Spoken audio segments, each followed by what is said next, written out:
Manoj गजुरेलको corona अनुभव, सरकारले भने झैं श्वास फेर्न गाह्रो हुन्जेल कुरे।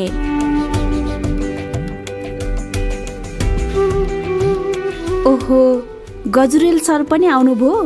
के हो, दुनियाँलाई हँसाउने मान्छे आफू रुँदै आए त। कार्तिक 10 मा बलम्बु स्थित नेपाल एपीएफ अस्पतालमा पुग्दा कोरोनाका बिरामीले यसो भन्दै मनोज गजुरेलको स्वागत गरे।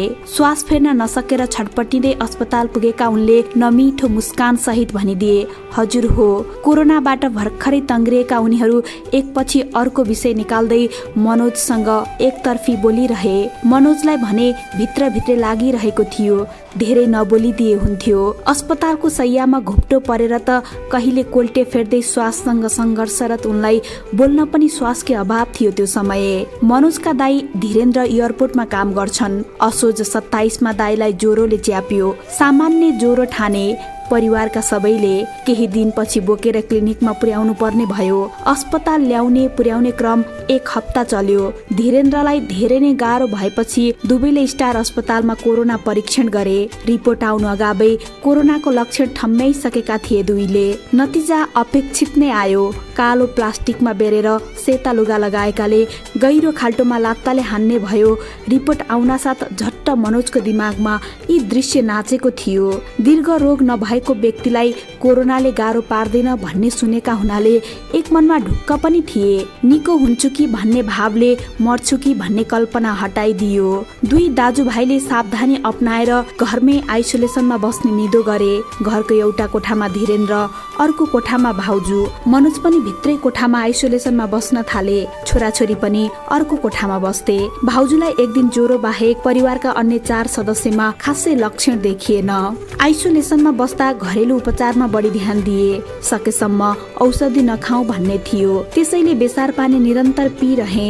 तातो पानी टुटेन। अन्य झोल पदार्थ पनि खाइरहन्थे उनी। खानेकुरा नमिठो लाग्थ्यो तर खान छोडेनन्। स्वाद गएन तर पनि मैले बाँच्नको लागि खाएरै कोरोनालाई जित्नुपर्छ भन्ने सुनेका हुनाले भाउजूले जे दिनुभयो सबै खाए। बाफ लिने काम पनि अत्यधिक भयो उनी सुनाउँछन्। दिनभर टाउको दुख्थ्यो। कोरोना भन्नेले टाउको आक्रमण गर्यो सुरुमा, अनि सिटामोल र हामी दुईजना मिलेर त्यसलाई त्यहाँबाट लखेट्यौं। ठट्यौली शैलीमा लक्षण देखिँदाका छेड सम्झन्छन् उनी। त्यसपछि राति निदाएको बेला झुक्काएर ज्वरो आइदियो। फेरि डिकोल्ड खाएर त्यसलाई भगाए। त्यस पछाडि कोरोनाले यो मान्छे खतरा रहेछ भनेर अदृश्य हतियार प्रयोग गर्यो। उनका अनुसार त्यो हतियार थियो जोर्नीमा आक्रमण। जोर्नीतिर सियो हाने जस्तो दुख्थ्यो। त्यो दुखाइ पनि केही दिनमा हराउँदै गयो।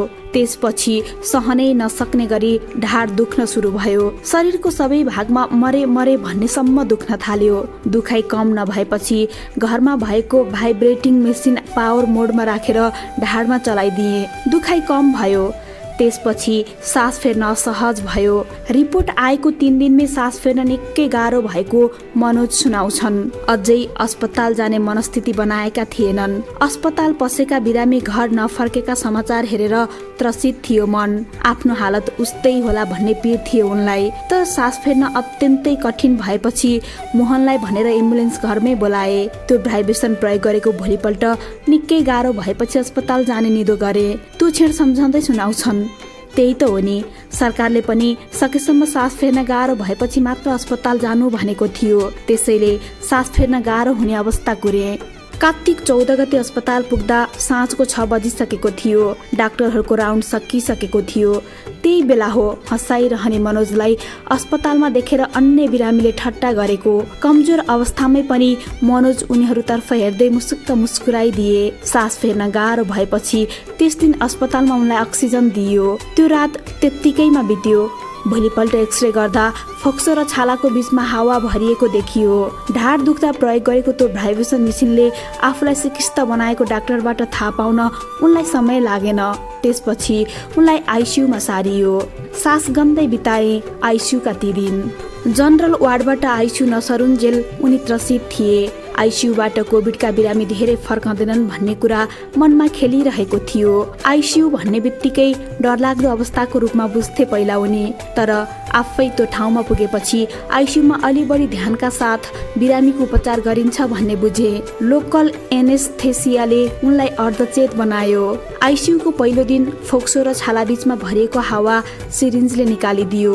भोलिपल्टको एक्सरेमा हावा घटेको देखाएन। त्यसैले देब्रे काखी मुनि प्वाल पारेर लामो पाइप फोक्सोसम्म पुर्याएर त्यहाँबाट हावा निकालियो। 4-5 दिनसम्म त्यही पाइप र प्लास्टिक झुन्ड्याइएर बसियो। उनले आइसियुका दिन सम्झे। उनलाई लगातार एन्टी कोरोना औषधि रेमडिसिभिर खुवाइयो। समयमै कोरोनाको उपचार गर्न पाएको भए आइसियुमा पीडादायक क्षण बिताउन पर्थेन भन्ने उनलाई लाग्छ। मलाई लाग्छ अलिअलि च्याप्दा नै अस्पताल जाने अवस्था भइदिएको भए मेरो शरीरमा हात हतियार पसाउनु पर्दैन थियो होला, उनी सुनाउँछन्। मनोज बस्ने आइसियुमा 4 शैय्याहरू राखिएका थिए। 1 नम्बर बेडमा उनी बस्थे। 2 नम्बरमा एकजना आमा बस्थिन्। आमालाई भेन्टिलेटरमा राखिएको थियो। ओल्लो कोठा पल्लो कोठाको कुराहरू सजिलै सुनिन्थ्यो आइसियुमा। अर्धचेत अवस्थामा पनि पल्लो छेउको आमाको रोदन चितकारले 4 दिनसम्म उनलाई उकुस मुकुस बनायो। गएको पहिलो दिन ल अब बाँचियो भन्ने भात थियो। आमाको पीडा र अर्को कोठाका बिरामीहरूको अवस्थाले एकदमै विचलित बनायो मलाई, उनी सुनाउँछन्। उपचारकै क्रममा आमाले प्राण त्यागिन्। दुधको धाराबाट आमाको आत्मा उडेको दृश्य उनको आँखा अगाडि आयो। त्यो रातभर उनी निदाउन सकेनन्। अर्धचेत दिमागमा धेरै कुराहरू खेलिरहेको थियो। एकातिर औषधि छ, अर्कोतिर जीवन मृत्युको लडाईँ छ। आफू पनि त्यही रूपमा छु।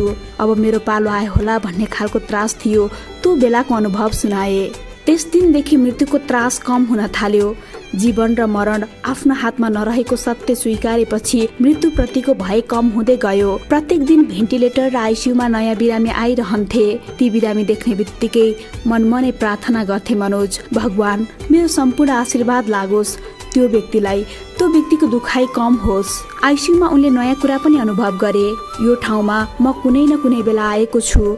पूर्व जन्ममा हो कि यही जन्ममा हो। यो घटना, यी डाक्टरहरू, यो परिस्थिति पहिला पनि कहीँ भोगेको छु भन्ने अनुभव उनको अर्धचेत दिमागमा आइरहन्थ्यो। आइसियुमा दिन र रात छुट्याउन सक्थेनन् मनोज। त्रास, रोग अनि घाउले निदाउन दिन्थेन। त्यतिखेर विपस्यनाको श्वास फेर्ने विधिले निकै सहयोग पुर्यायो। उनी समय काट्न श्वास गर्ने विधि अपनाउँथे। आइसियु बसाइको 5औं दिनपछि मनोबल उच्च हुँदै गयो। औषधिले काम गर्दै गयो। डाक्टरको परामर्शले शरीरमा उत्साह थपिँदै गयो। आइसियुमा बिहानै भजन बजाइदिन्थे। दिउँसो पनि उत्साह दिने गीतहरू बजाउँथे। 7औं दिनपछि उनको शरीर तङ्ग्रियो। त्यस दिन छोराछोरीसँग फोनमा कुरा गरे। आमालाई पनि आफ्नो स्वास्थ्य अवस्था सुनाए। दाजु भाउजूसँग कुरा गरे। आफू निको हुँदै गरेको जानकारी दिँदै शुभकामना दिनेहरूलाई धन्यवादको पोस्ट हाले फेसबुकमा। उपचारकै क्रममा सीमित दर्शक बीच तपाईँको निधनको अफवाह फैलियो, यसबारे थाहा पाउनु भए त भन्ने प्रश्नमा उनले भने, ए हो र, त्यो त सुनिन मैले, आयु नै बढ्यो त्यस्तो हो भने।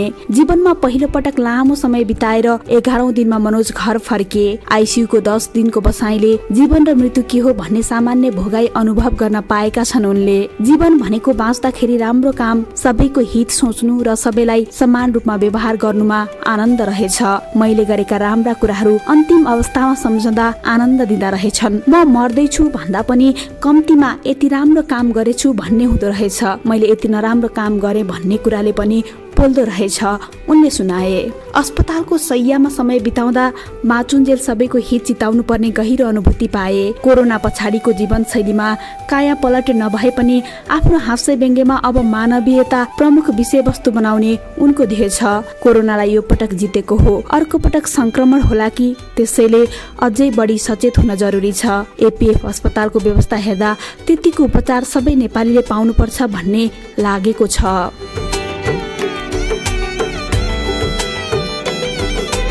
रिता मोक्तानले लेख्नु भएको यो सामग्री हामीले कान्तिपुर.com बाट साभार गरेका हौं।